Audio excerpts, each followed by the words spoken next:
There is a moment where the child's heart comes out of their chest, and the surgeons and we're holding the donor heart, but for a moment there, the chest cavity is empty and that there's no heart inside of it, and you look in there, and that's a moment where I will think, wow, you put this donor heart in there, the surgeons do the connections, the anesthesiologist, the pump technicians, myself, we're all doing the things, and it sits there for a second, and we're all staring at it, and we're like, is this going to work? What have we done to this? And then it starts to beat, and you realize, yeah, you've really done something amazing for this baby or this child.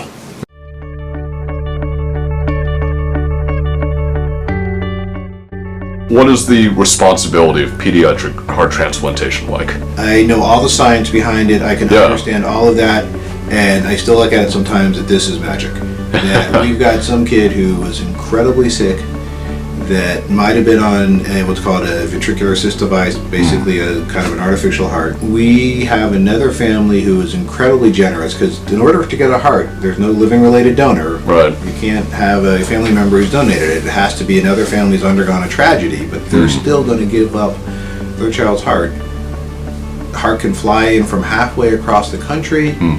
Again, I understand the science, I know how it works, but we do the heart transplant, and 2 weeks later the kid's going home with a structurally normal heart that's pumping well.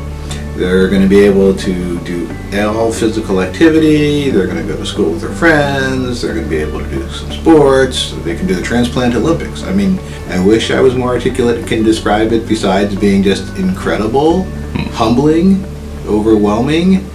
But it's an amazing procedure, it's a life-saving procedure, it's certainly one that we do only when we have to, but when we have to, we absolutely will do it.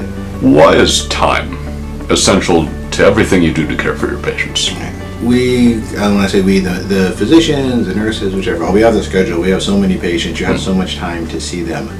The family, this is far more important and far more time that they're spending coming to see us. To run in and out of the room in a couple minutes, that's just disrespectful to them and to what they're doing. It also doesn't get you to get the trust with the family and with the kids if they think that you're just looking to get back out the door.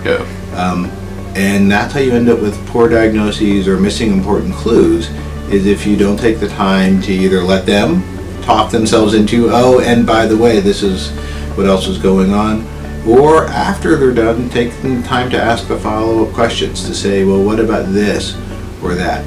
They know their children way better than I do. I don't want to sit there. I want to ask them, how is your baby doing? What did you notice overnight? What's going on? What are your concerns? Ask the child if they're old enough, what are your concerns? But that takes time, and I think time is something that we have to spend with families. We have to spend with the kids. Well, Dr. Ravekes, thank you so much for taking the time with us today. Okay, all right. Yep. Great. That was A CLOSLER Look. Okay.